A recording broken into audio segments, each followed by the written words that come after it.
Okay. Well, maybe they disconnected and they will return. So today we will read Numbers chapter 13, but I want to remind you a few things since it was a long time ago from the previous chapter. Remember that we said it was about the complaints of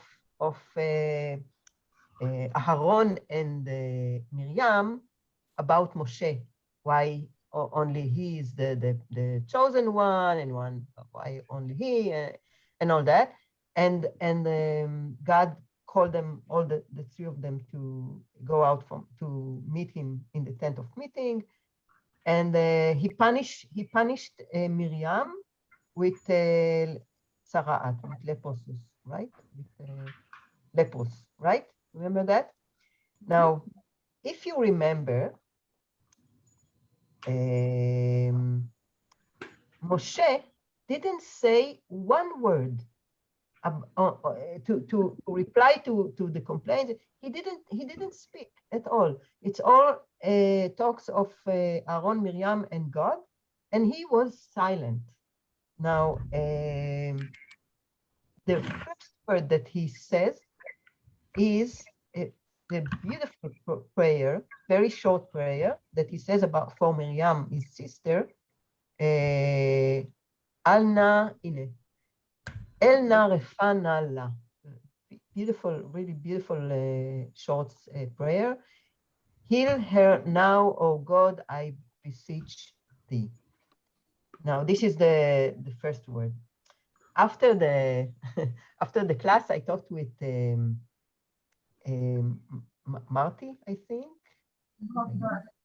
Yeah, Marty. And he said, sorry, Adina, you want to say something? No. Okay. So with Marty, and he says something really a beautiful comment that I wanted to share. He's not here today, but let's see who is here. Just a moment, please.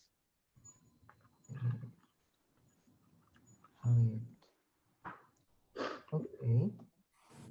Shalom, Orit. Shalom.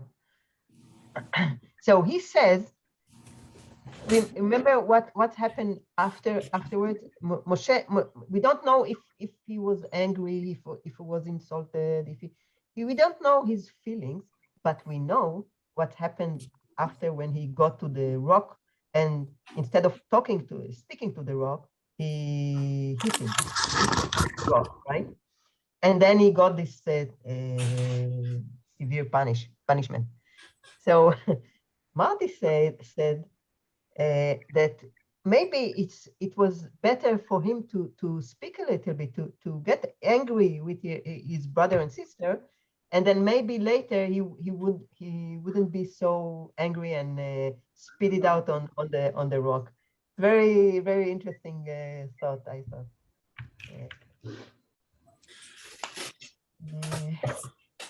Okay, so just a point that I wanted to share. Okay, so let's. So this our chapter today is about the Meraglim, the story of the. I don't want to say spies, although the translation is at least in one place I found spy, but I think because in Hebrew it's very interesting, because in Hebrew it's not spy, it's not a spy, it's we could say tayarim, tourists. It's not exactly tourists, okay, but in the meaning that we think today, but the word in Hebrew is vayatur and not to spy, and so but it is very known as Sipur HaMeraglim, the story of the spies. Actually, this chapter and the chapter afterwards, 14, go together, and we will refer to this chapter also next lesson, because it is very much connected. Okay. You might say their business was to reconnoiter. Sorry, I can't hear you very well. You might say that their business was to reconnoiter, to go and explore. Exactly. And Yeah, come yeah, back and report. They were doing like research. yeah, exactly. It's more, yeah, that's what I wanted to talk later. The translation I'm looking at uses the word to scout. To scout. Right. I was sure that's the word I was trying to think of. Scout. Ah, I see. Okay. Yeah. So, okay, if we're talking about this now, so I found, well, I bought myself a Christian Bible in England.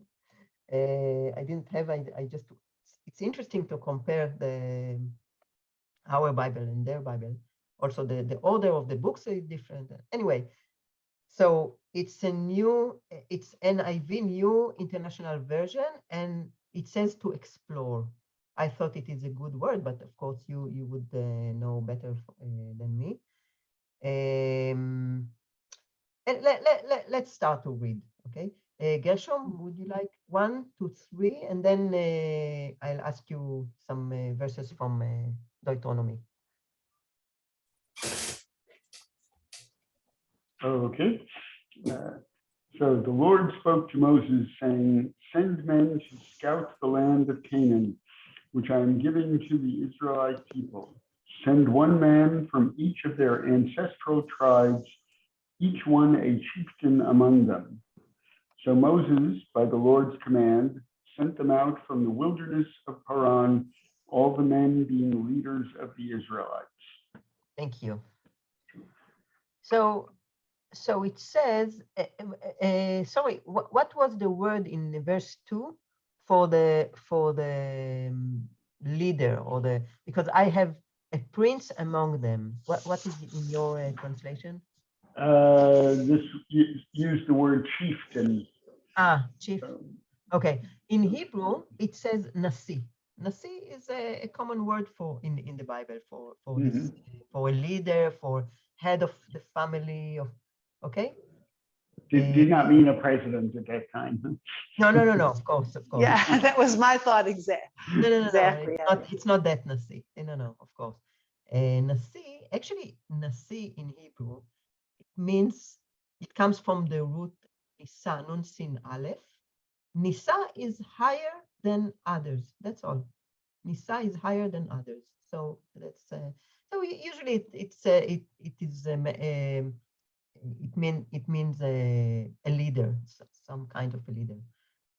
Okay, so they are in Midbar Paran. Okay, Paran wilderness, the wilderness of Paran, and they are all leaders. And now, and we said that I'm not happy. I have the translation of a spy, and I'm not happy with it. I think it's not correct, and we talked about it, and you suggested the word to scout.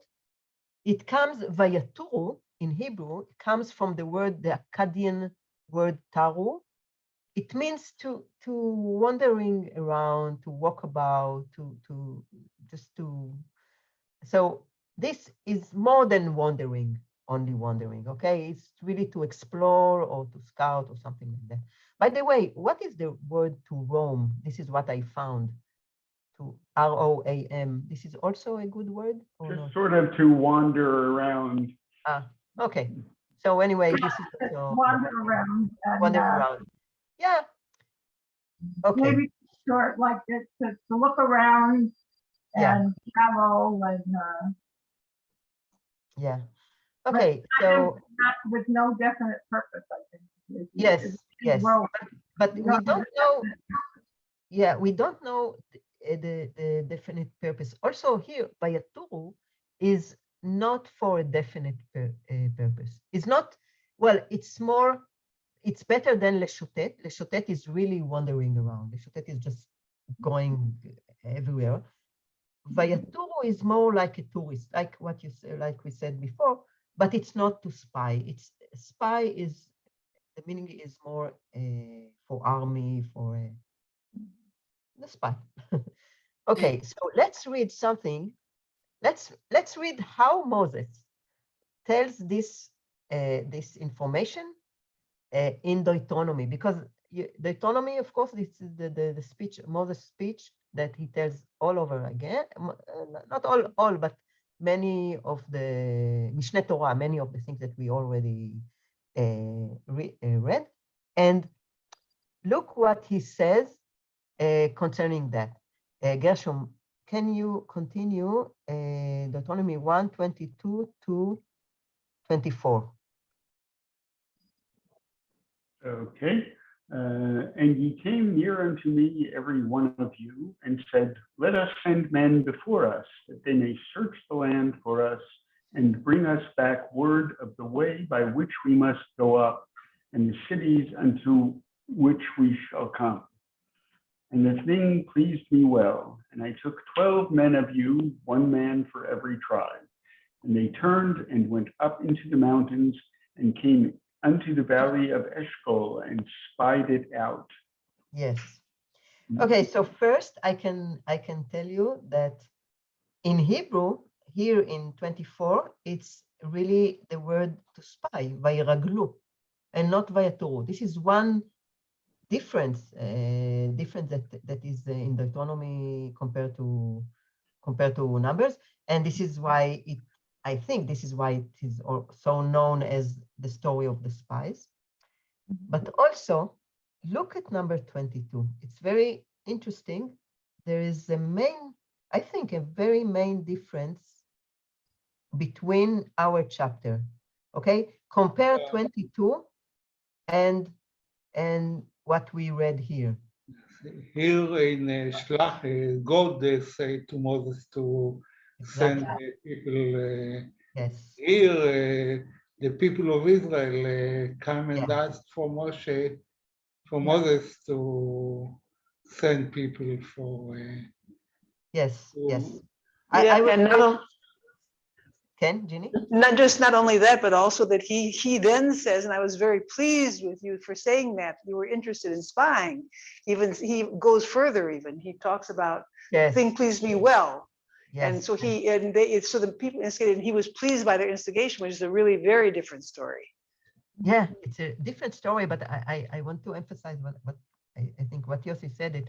I was very surprised because normally we don't have this kind of differences. I mean, if God said this and this, God said to Moses, it's not that Moses said, I told you to do this and this, and we know that God said it. He says, you came to me and you asked to do it. It's really different. Okay, and also the spy thing issue compared to Laura? Yes. Okay, I just wanted to comment that on the word spy in that sentence, because in the English, we might say we spied it out, like to use that kind of terminology, but we really mean not that we're spying, but that we're just checking it out. I see. We're looking it over. I see. Spied can be used in that way in English. Okay, so maybe it's not. Yeah. So maybe with the word out, spied it out, it's more like what the correct meaning. Okay. Okay. Also, I think another difference is that I think that in Deuteronomy, when he's making his speech and he's saying, you came to me, he's really talking, I think he's talking to the next generation about what the previous generation said to him. Because what happens as a result is that, we're going to stay out in the wilderness until the generation that came out of Egypt dies off, and we're coming into Canaan with a new generation of people who were not slaves, with a couple of exceptions like Yoshua and Caleb. Yes. So it's like the slave generation is no longer. And he's giving the new generation the history of what happened back then. Yeah. So, but yeah, you're right, and thank you for this nuance. But so he says to the new generation, not exactly what happened according to the text, of course, not exactly. I mean, he tells them the story according to what he thinks. Oh, hello, Marty and Jackie. Oh, hi, Laura. Sorry, I'm a little late. No, that's okay. I told the group about the comment that you told me after the last lesson about Moses being silent and And you're a little too silent. Thank you. yeah. So yeah. So back to what Adina just said. So yes, in Deuteronomy, it's the new generation. Yeah. Or the essentially different between the Sefer Dvarim, the Deuteronomy, and the Sefer Bamidbar. In the Sefer Dvarim, Moses talked after he knew the results of the sending the people. So in these cases, he put all the responsible of the people of Israel because he knew the result. Yeah. Okay. Yeah. I mean, Ora. Can. So Deuteronomy in the modern scholarship is considered to be a different author, correct? Yes, it's the Deuteronomy author. Yes. It's, so this change in verbiage is probably one of the clues that they use. I mean, it maybe indicates a different kind of political purpose in attributing the desire to scout out the land to the people rather than to God. Yes. Yeah. All is correct. It's interesting to compare the text, but you are absolutely right that the Deuteronomy, together with Joshua, Judge, and Shmuel, and I think part of Melachim, they are all considered as one author, which is called the Deuteronomy author. It's a Deuteronomist. This is what. Okay, so what? Isn't Deuteronomy actually a separate author from all the other books of the? Yes. The Torah is considered. Of course, it's all theories. Okay, it's everyone. Right. No one can know for sure, but if you believe that it's the people wrote the Torah and not God, so Deuteronomy is, yeah, it's another author, and we have the Kohanim, the book of Kohanim, which is Vayikra and Leviticus and part of Shemot, Exodus and part of Numbers, and other parts are something else, J and E. Maybe we'll have some. Maybe when we will study Genesis, which will be a long time from now. Yeah. We will talk a little bit about it. Okay. Yeah. Okay. So I think we can skip this. It's just I put another verse of Ezekiel from about the word tarti in Hebrew, which is translated here differently. But as Adina said, spy out can be understood by the right meaning. Okay, but another very known story of the spies or the tourists or the explorers is, of course, Joshua, right? And now, Gershom, would you just finish your part? So it's this and 3 verses from Joshua, or 2, maybe. Okay.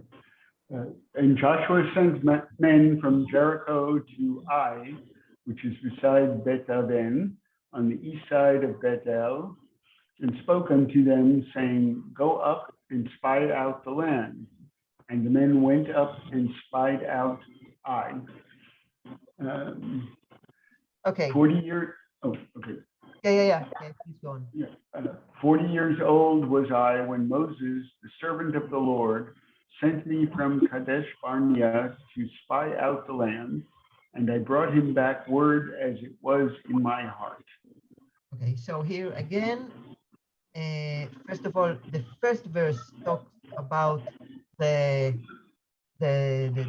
spy of the land really spying in order to collect military information in order to conquer the land, right? Joshua is all the book of how they conquer the land, but how Joshua tells the story is again to spy out the land. Now, just also remember the place here, Kadesh Barnea, because we will go back to it later, okay? Okay, thank you. So now we will go. So Joseph was 80 when they get to the land, to Israel. He was 80? He was 40 when he was a spy. And they came back, and then was the punishment to be 40 years in Bamidbar. Yeah. So when he got into Israel, it was 80. It was 80. Wow. For a general, I would think it can go out it can go to pension. Okay, let's continue to now are the names. Ruth, would you like to read 4 until 16? I gave you the hard part of the names. Okay, maybe I'll read it from the Women's Bible and see if they any different. Go ahead. And you just stop me when you want to. Okay. I doubt if there's any difference. From the tribe of Reuben, Shammua, son of Zakur. From the tribe of Simeon, Shaphat, son of Hori. From the tribe of Judah, Caleb, we say in English, Caleb, son of Jephunneh. I'm trying to read it in the English letters. It's harder than in the Hebrew letters. From the tribe of Issachar, Igal, son of Yosef. From the tribe of Ephraim, Hosea, son of Nun. From the tribe of Benjamin, Palti, son of Raphu. From the tribe of Zebulun, Gadiel, son of Sodi. From the tribe of Yosef, namely the tribe of Manasseh, Gadi, son of Susi. From the tribe of Dan, Amiel, son of Gamali. From the tribe of Asher, Sethur, son of Michael. From the tribe of Naphtali, Nachbi, son of Vosi. From the tribe of Gad, Geul, son of Machi.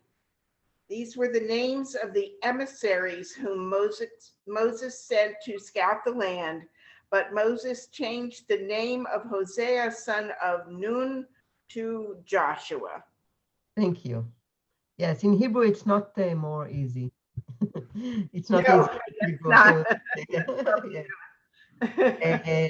Yeah. So these are the leaders from every tribe. And by the way, I checked out to see if they are mentioned anywhere in the Bible, and except the two that we know, okay, Yoshua ben Nun and Caleb, you say Caleb ben Yefuneh, Caleb ben Yefuneh. Caleb. They are not. We don't hear about them anymore. We don't hear about them. We have, for example, we have Amiel. We have other Amiel. For example, in verse 12, Amiel, the son of Gemali, we don't have. We have other Amiel, but or Igal in verse number 7, and we can understand why. I think. I mean, we all know the story.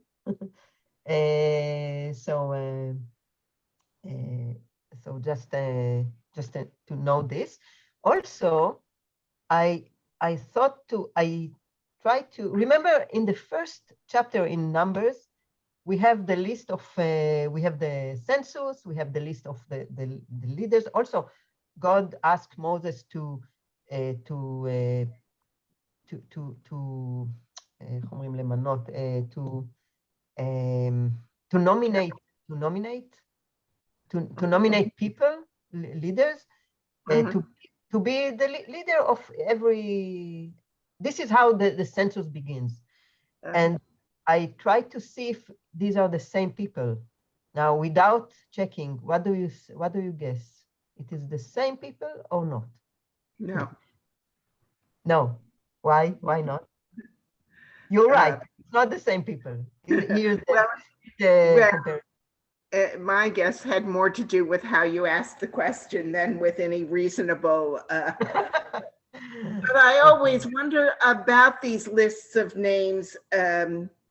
You know, there must be stories behind the lists as well. I mean, these must have been names that were used in the society at the time, you know, and I would think that that makes a wonderful group of people for future generations to create stories about.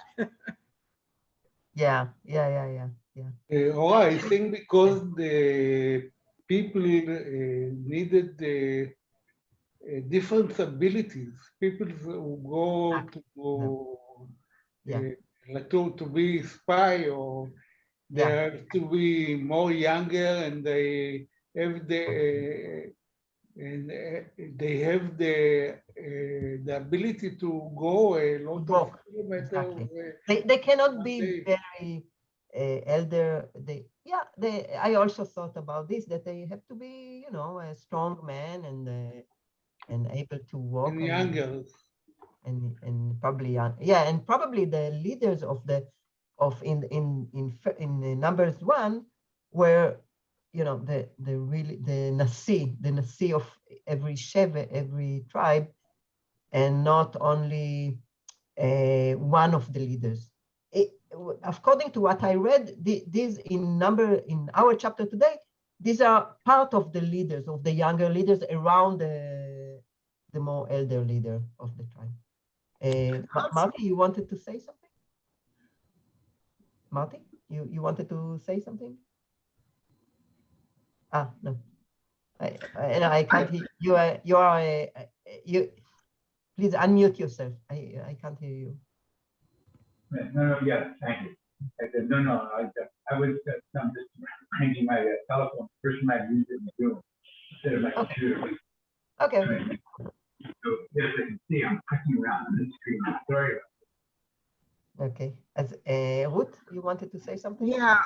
Also, the way it's translated in your columns there, the first chapter focuses on family relationships, and the 13th chapter focuses on leadership. Our chapter focuses on leadership, and where you have on the left the column Numbers 13. Yes. Everyone a Nasi, that's different from being the head of a mishpacha. I see. Yes, head of his, and in the new version of translation. In the new version. Yes, one of its leaders and head of his family. It's very. I think it's very. Let me go back to number 1 quickly and see. I'm sure it probably says family, but let's see. Okay, so while Ruth is checking this, I just want to see how it is said in the last verse of this issue.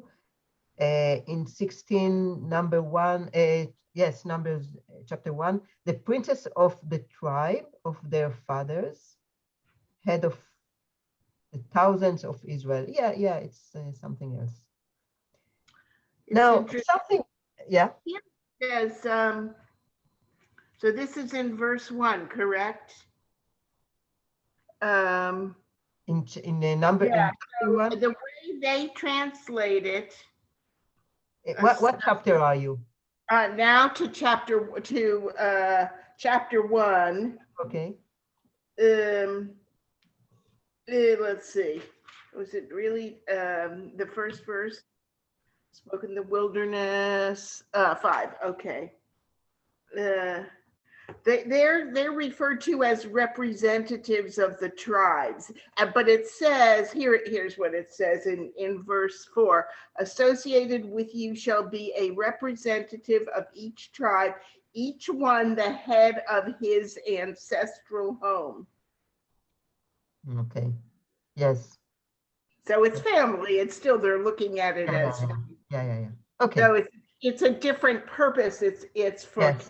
for Yes. census rather than for For- going for- out yeah, the yeah, land. yeah. And as Yossi said, it should be, they have to have other abilities. Mhm. And just one last thing about look at the number 16 ends with the interesting point of, and Moses called Hoshea, the son of Nun, Joshua. It's like a hint for us to know that he is going to be the leader, because he's something exceptional from all other. Well, it's like Yitzhak. Yitzhak is, well, Yitzhak actually. No, it's like Yaakov. I'm sorry. Yes. You know, the becoming Israel. Yes. Okay. In the hearse, Yeah. it talks about that, and he says the change had already been made at the time of the victory over Amalek. Hoshea signifies he has helped Moses by prefixing to it a letter of the divine name, changed it to Joshua. He will help. So he's changing the name from a past tense I to a see. future tense. I see. Very nice. That's the comment in the hearse. I Okay, see. can I say something? Yoshia. Yes. Yeah, okay, so I mean, Hoshea, I thought meant to save, something like that. And Yeah, Yah is God, and God will save. So it changes him from to save to God will save, which is a whole different story in terms of the meaning of his name. Right. Well, the difference is he has saved. Yeah. I He think, will save. yeah, So you can understand. going forward in the future. Yes. Because, yeah, I mean, I think it's a combination of both what you are saying, because it is moving from past tense to future tense, okay, Yoshia, but it's also Yehoshia, and Yeho is the name of God. So it's like Yehoiakim, Yehoram, so it's the future tense, but also the name of God. Yeah, it's very, very nice. Okay, let's move on to see what happened afterward. Adina, would you like to read 17 to 17 to 20? 17 to 20. Okay. And Moses sent them to spy out the land of Canaan, and said unto them, get you up here into the south, and go up into the mountains, and see the land, what it is, and the people that dwelleth therein, whether they are strong or weak, whether they are few or many, and what the land is that they dwell in, whether it is good or bad, and what cities they are, that they dwell in, whether in camps or in strongholds, and what the land is, whether it is fat or lean, whether there is wood therein or not. And be ye of good courage, and bring of the fruit of the land. Now the time was the time of the first ripe grapes.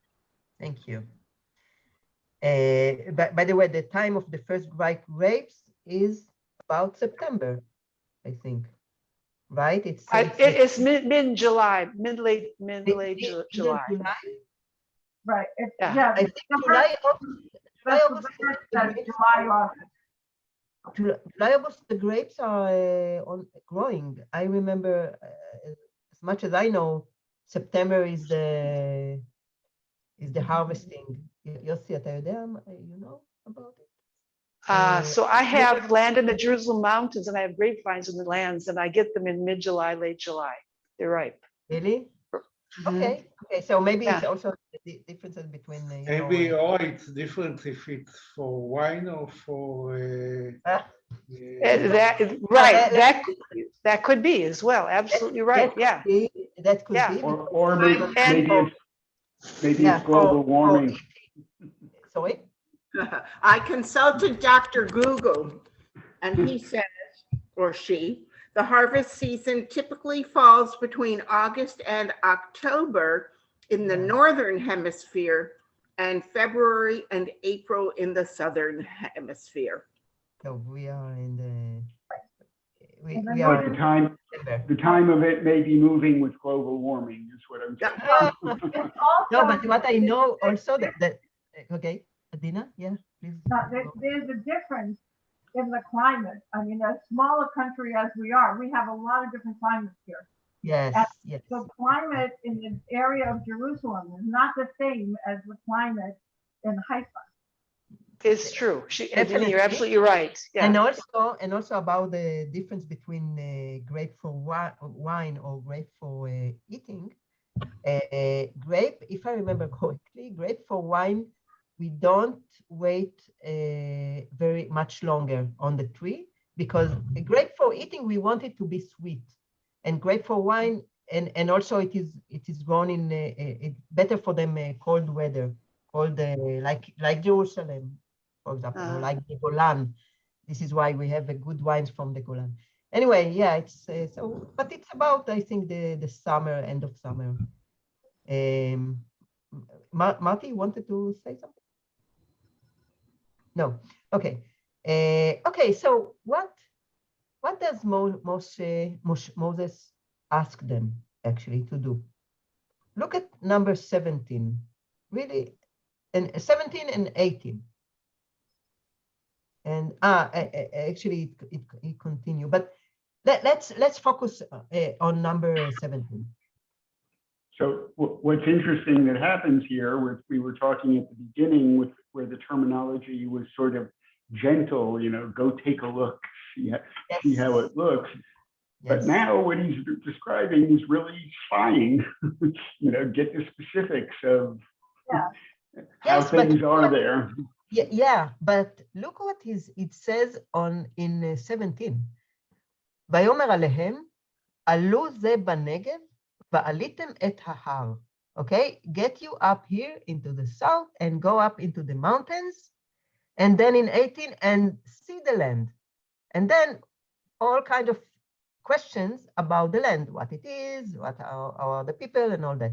We will talk about it in a minute. But the instruction is very short. Is very, just go, climb this mountain in the Negev and see, watch around. What do you think? I mean, do you agree with me? He's saying back to Intel. What? He's saying bring back intel, intelligence, tell me about, specifically tell me this, tell me this, tell me this. Yes. Find out these things.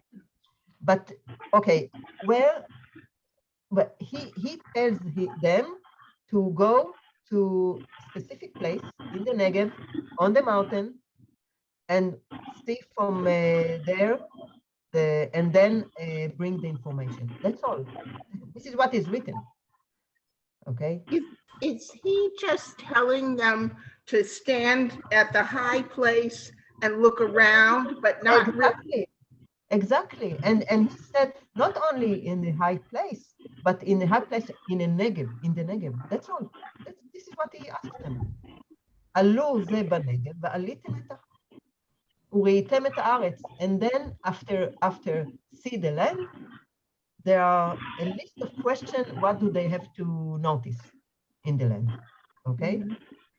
Now, before we move on, I just wanted to say that the Hebrew in this section is the poetic, is very nice, and also I can see that the arrangements of the wording in English is quite like the Hebrew.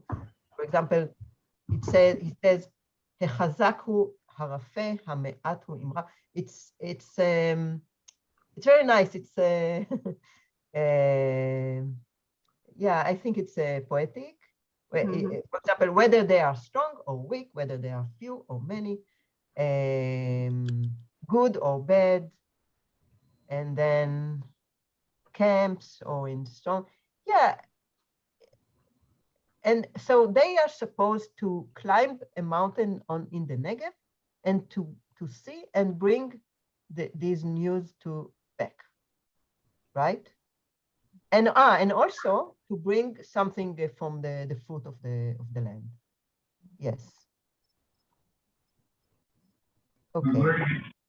Yeah. They're not looking just from Martin, I cannot hear you very well. It's not sharp. And maybe someone else heard Marty better? and too loud or is it distorted? What is the problem? Laura, what is the problem with my sound? It's distorted. It's distorted. They're very echoey. Ken, there is echo. There is an echo. Okay, so let's see what he says. This is just a moment.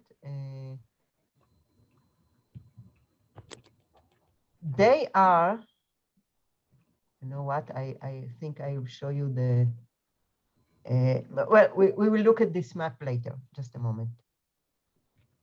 Yeah, in order to understand where we are now, okay? So let's remember of the last verse in the previous chapter. So it's, excuse me, Adina, can you continue?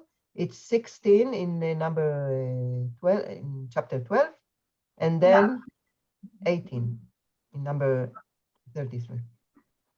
And afterward, the people journeyed from Hatzerot and pitched in the wilderness of Paran. Okay, so first thing, we know that they are in the wilderness of Paran, right? This is one piece of information. Okay, and here. And they journeyed from Hatzerot and pitched in Ritma. Ritma, yes, Ritma.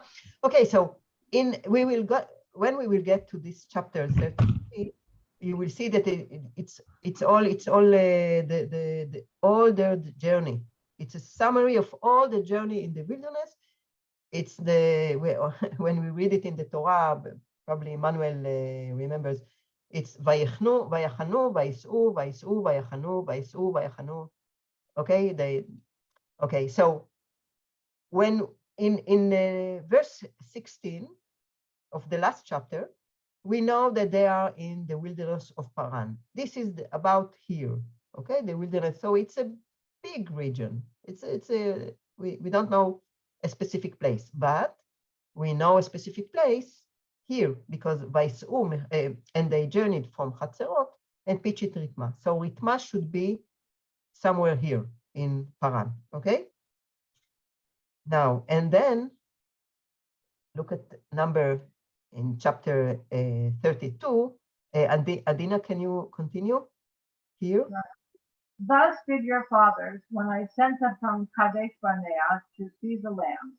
Okay, so again, we have another piece of information that explains us that Ritma, what you read here, is Kadesh Barnea or two very near places, two places very near, or even the same places.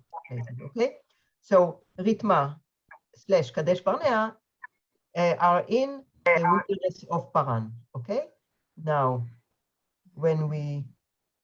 and then again it's Joshua. Okay, this we already read about Kadesh Barnea.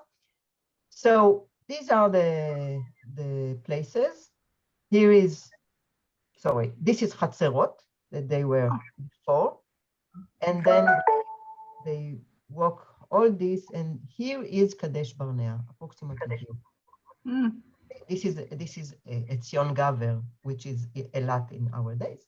But okay, this is Kadesh Barnea. By the way, Kadesh Barnea will be the place that Moses in which Moses hit the rock, and instead of talking, Kadesh Barnea is an important place that is mentioned many times in the Bible, and also it determines one of our borders. Our south borders is Kadesh Barnea is always mentioned as a border of Israel. Okay, now look until where they got. So remember, Moses told them to go in the Negev. Here, that's what I wanted to show. This is the mountain of the Negev. So, and if they are about here, they had to come here to climb the mountain and to see around. This is according to the text. Okay, now let's continue reading. Jeannie, would you like to read? It's 21 until 24. Okay, with pleasure. And so they went up and spied out the land from the wilderness of Zin and Rehov at the entrance to Hamath. And they went up into the south and came unto Hebron and Achiman, Sheshai, and I can't see their next part. And Talmai, the children of Anak, were there. Now Hebron was built 7 years before Zoan in Egypt. And they went into the valley of Eshcol and cut down from thence a branch with one cluster of grapes. And they bore it upon a pole between two. They also took of the pomegranates and of the figs. That place was called the valley of Eshcol because the cluster which the children of Israel cut down from thence. Okay, thank you. I just want to see if I want you to read other. Okay, let's just talk a little bit about this. So what did they do?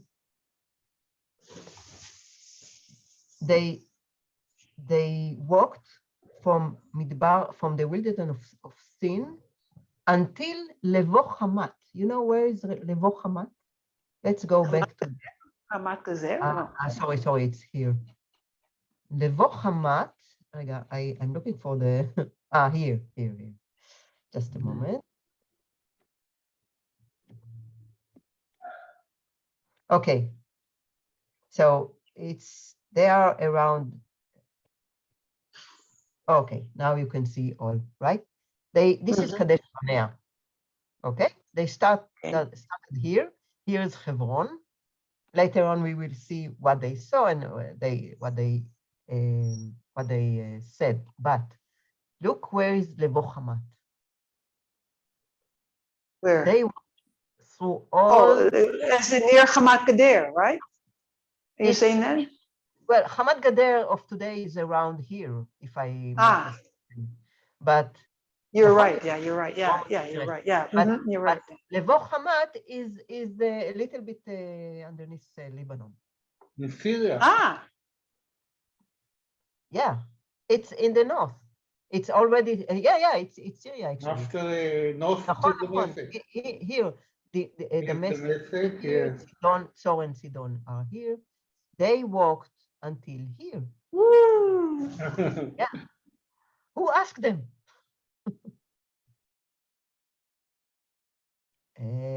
Yeah, this is why I wanted to show you this. Okay, let's continue.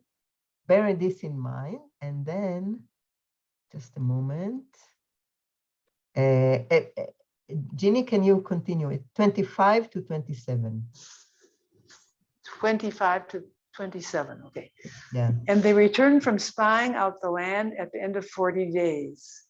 And they went and came to Moses and to Aaron and to all the congregation of the children of Israel unto the wilderness of Paran to Kadesh, and brought back word unto them and unto all the congregation, and showed them the fruit of the land. And they told him and said, we came unto the land whither thou sentest us, and surely it floweth with milk and honey, and this is the fruit of it. Yes, this is one thing that they said. Just a moment. Okay, just continue here to until the no, maybe not. Maybe we'll later. So what do you think about the difference between the instruction to the what they actually did? They were very ambitious. They were really full of energy and excited to see what there was. It looks like, I don't know. Yeah. I mean, they walked much more and far away than they were asked of. And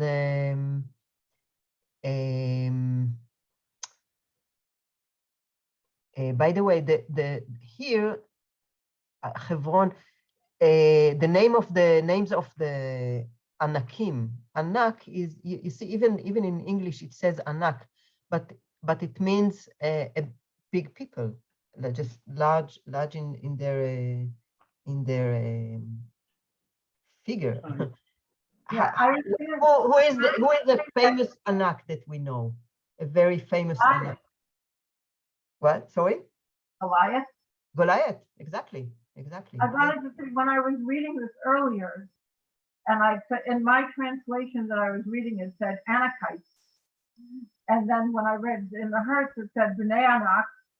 And then it struck me that Anak means giant. Yes. Anak means giant. Yeah.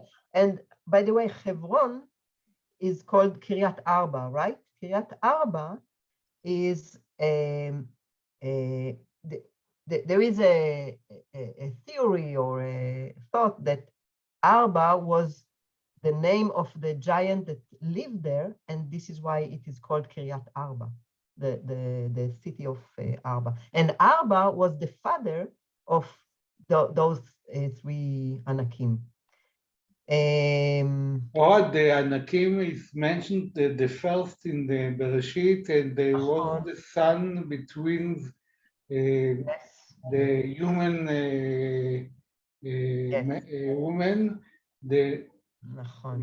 and the Malachim, and the yes. So let's read this. And the word in Hebrew is Nephilim. It's also an interesting word because Nephilim is like it's a word that has two meanings, but two opposite meanings. Not just two different meanings like many other words, but Nephilim can be nafal, like something that fall, but also giant, which is something that you can imagine that it is not didn't fall. Marty, can you read this verse from Bereshit? What Yossi talked about it. I will try, but tell me if you This is better? Yes. How do I sound? Is it too loud, or does it sound? Oh, your sound okay. Yeah, that's fine. The Nephilim were in the earth in those days, and also after that, when the sons of God came unto the daughters of men, and they bore children to them. The same were the mighty men that were of old, the men of renown. Thank you. So they are mentioned, and yeah, these are the. It's like the origin of the giants in Canaan was this origin, and also please go on, read also this. And unto Caleb, the son of Jephunneh, gave a portion among the children of Judah, according to the commandment of the Lord to Joshua, even Kiryat Arba, which Arba was the father of Nak. The same is Hebron. Yes. And Caleb drove out thence the three sons of Anak, Sheshai, Ahiman, and Talmai, the children of Anak. Yes. And then this is what we talked before. And then just the section about Goliath. Can you read from Samuel A? Yes. From where? Okay. Now the Philistines gathered together their armies to battle, and they were gathered together at Succoth, which belongs to Judah, and pitched between Succoth and Azekah in Ephes Damim. And Shaul and the men of Israel were gathered together and pitched in the vale of Elah, and set the battle in array against the Philistines. And the Philistines stood on the mountain on one side, and Israel stood on the mountain on the other side. And there was a valley between them. And there went out a champion from the camp of the Philistines named Goliath of Gath, whose height was 6 cubits and a span. And he had a helmet of brass on his head, and he was clad with a coat of mail, and the weight of the coat was 5,000 shekels of brass. And he had greaves of brass upon his leg, and a javelin of brass between his shoulders. Oh, like Iron Man. He was he was loaded. Yeah. Yeah, he was loaded. Yeah. Okay. So let's move on to read. I think who didn't, maybe who didn't read? אורית, את רוצה לקרוא? אורית? You want to read?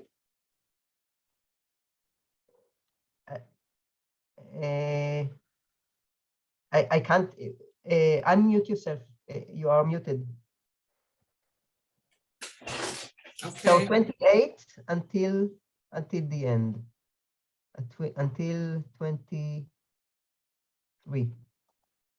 No, that's 30. 33. Sorry. 33. Okay. Yeah. Howbeit, the people that dwell in the land are fierce, and the cities are fortified and very great. And moreover, we saw the children of Anak there. Amalek dwelleth in the land of the south, and the Hittite and the Jebusite and the Amorite dwell in the mountains. And the Canaanite dwelleth by the sea and along by the side of the Jordan.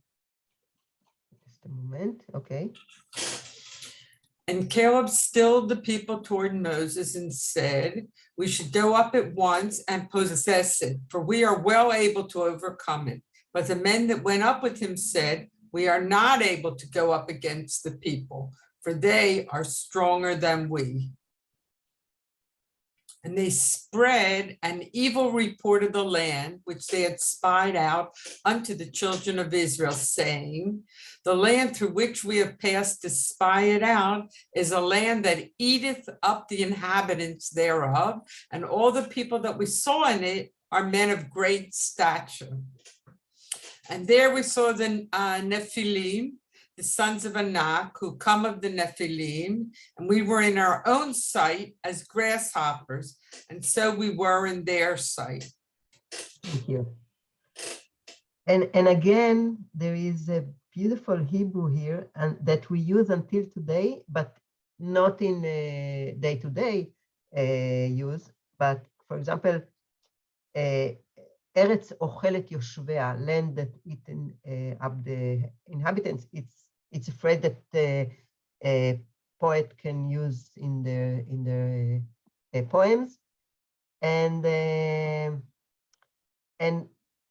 what I read about the grasshopper, why in purpose say grasshopper, not any, I don't know, ants maybe. It's also very, very small, right? But because it is kasher, we can eat grasshopper, and and here it is Eretz Ochelet Yoshvea, land that eat their inhabitants. So this is it. If you are hungry, here's the dinner. It's amazing that this is kosher, don't you think? We're talking about that.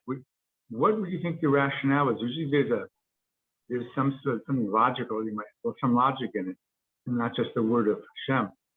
And we'd only think that they were plentiful in the land, at least every, 17 years at least, and maybe in between. And so they were so plentiful, why not eat them? If it's hard, if they're going to eat your food, you might as well eat them. You might as well eat them in order to stay alive.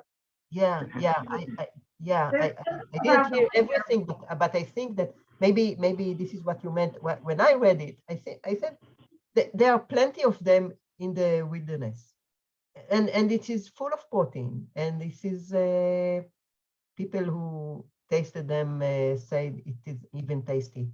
So it is not written that they ate it in the wilderness, but maybe they did. Did someone? Yeah, Adina?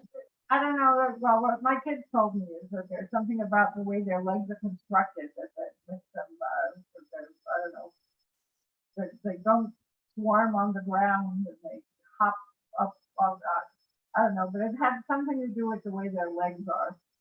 Yeah, well, the rules are why that we can eat if it has 4 legs apart from the 2 legs for jumping, okay? And every insect has 6 legs. This is one of the determinations of insects, and the wings should cover most of the body, and another thing that I don't remember, but and there are few, this is arbe. Arbe is no, the 8th in Egypt. They ate Plague. Yeah, but I don't remember the word. Yes. Locusts, I think. Locust. Yes. Locust. So it is also, and you know that, I mean, we know that there are not attacks, but sometimes there are a swarm of locusts. So maybe they ate it and it was even because it's supposed to be very healthy. Anyway.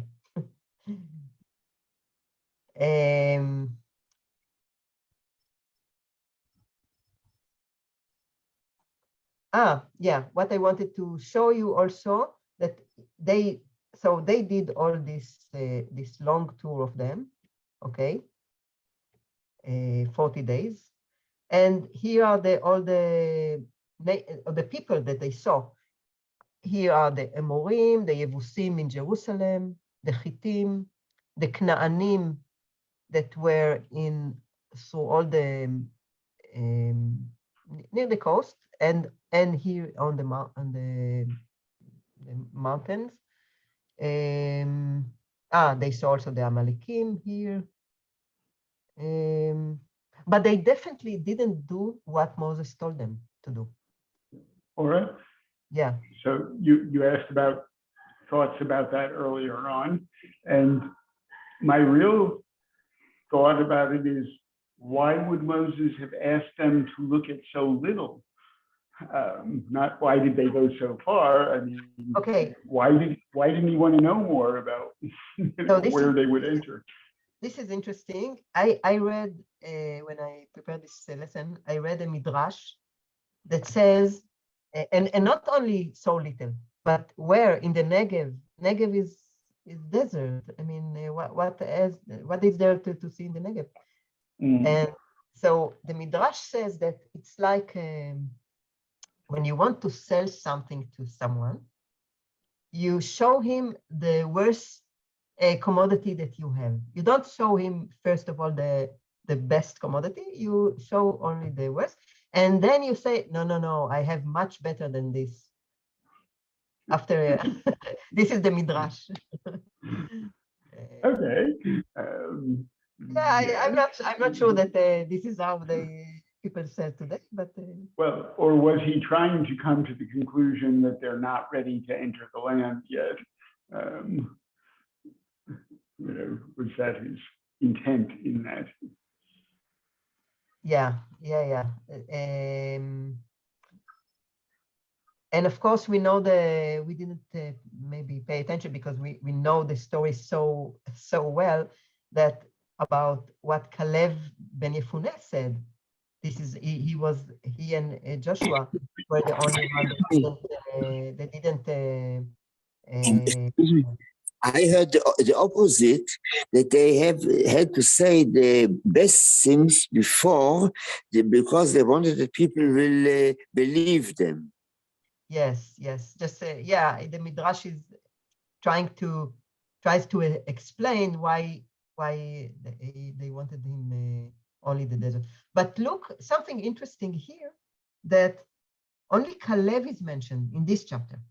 In next chapter, also Yoshua, both Caleb and Yoshua say, Haaretz tova me'od me'od. This is one of the places that we have in the Torah that says me'od me'od. It's not, when it says me'od me'od, it's a big thing. It's not only one, very, but very, very. So yeah, Caleb, and also Caleb is from which tribe? You remember? Ephraim? Yehuda. Yehuda. Rega. Caleb is Yehuda. Yoshua ben Nun is Ephraim, I think. Yeah. Yeah. And again, we can see in it, Lemate Yehuda of the tribe of Judah, Caleb and son of Ephraim. And again, it's like when reading the Torah, even in Genesis and afterwards, we always get hints that Yehuda is a leader, and all the people that came out from this tribe were leaders. We all today also we are all we are descendants of only this tribe, actually, maybe also. It's also very interesting because Ephraim is a tribe by himself, and yes, מנשה, אז למטה יוסף מנשה. נכון. And look, yes, and also if we compare again the names with Numbers chapter 1, so look how Menashe is here is Yehuda, by the way, it's Nachshon, the son of Aminadab, he's also known, and Menashe, look at this in number 10, of the children of Joseph, of Ephraim, Elishama, the son of Aminadab, of Menashe, Gamliel, the son of, like they are together here. But the other, in our chapter today, it's the tribe of Ephraim, maybe to separate Yoshua, bin Nun, because Menashe was together with all the bad guys that said other things about the country. I wanted to say another thing. I don't remember now. Well, I don't remember now. Anyway, any comments? Someone? Quick question. Okay. Yeah. Go ahead. Yeah. Oh, in the Hurts, it talks about, well, two things. It talks about that when they came back, when the scouts came back, and except for Caleb, and they're talking about, they're saying all the good things first, about, you know, the tremendous fruit and whatever is flowing with milk and honey, and then they said the bad things afterwards. Yes. To scare people away, because they were scared and they wanted to say, well, yeah, they do all these good things, but. Yes, yes. And the other thing that it was saying in the comments in the Hurt was like, where was Yehoshua in all of this? And we don't hear from him until the next chapter. Exactly. And he sides with Caleb in the chapter 14, they say.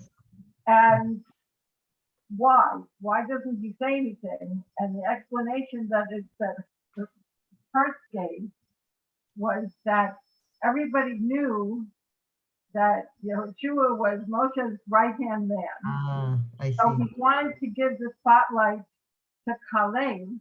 Yes. And let him talk instead of putting himself forward, because everybody, you know, connected him too closely with Moshe. So then he wanted to let Caleb take the stage, so to speak. An interesting point, because I also was looking for Yoshua in this chapter, and yes, an interesting point. And also here, this is how we also get to know Caleb and his behavior. And later on, we will hear also more about Caleb also.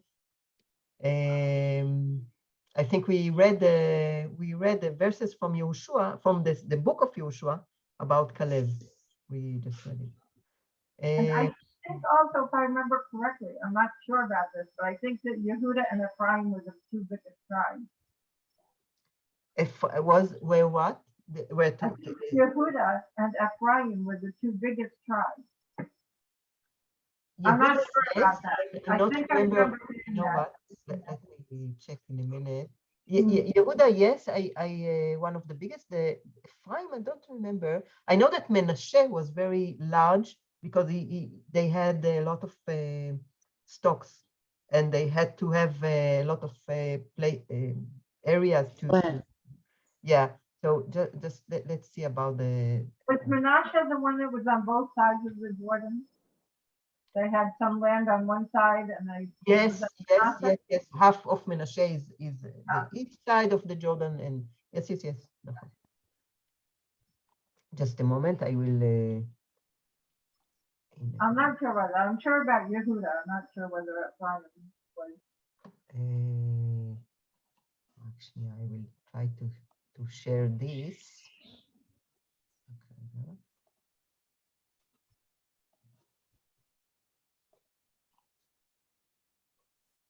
You see this? The map of the tribes? Yeah. Okay, so Yehuda is the big one. No, Menashe is very, very large, as I remember. And Binyamin is always connected to Yehuda. Yeah, Ephraim is quite large also, but yeah. No, I guess I was. Okay. Something else. But I think that Binyamin was always associated with Yehuda. Yes, you're right. And Binyamin is considered to have. My father told me that we're from the tribe of Binyamin. That? No, my father told me that his family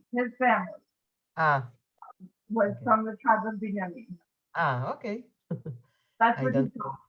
Apparently, it came down in his family tradition that they were from Binyamin. Yeah, I remember that the Binyamin is always the smallest, a very small tribe, but very brave, and they are connected to Yehuda. Okay, I don't remember. Okay, so we will continue next time. And it's the second half of this story. So great. So it was good to see you. Thank you, Cora. Great to see you. Thank you for the class. So 2 weeks from now, yes? Yeah, 2 weeks. Yes. Okay. Thank you, Laura. Thank you very much. Thank you very much. Welcome. Bye-bye. Continue to feel better. Thank you. Bye-bye. Sameach, Shabbat Shalom. Sameach.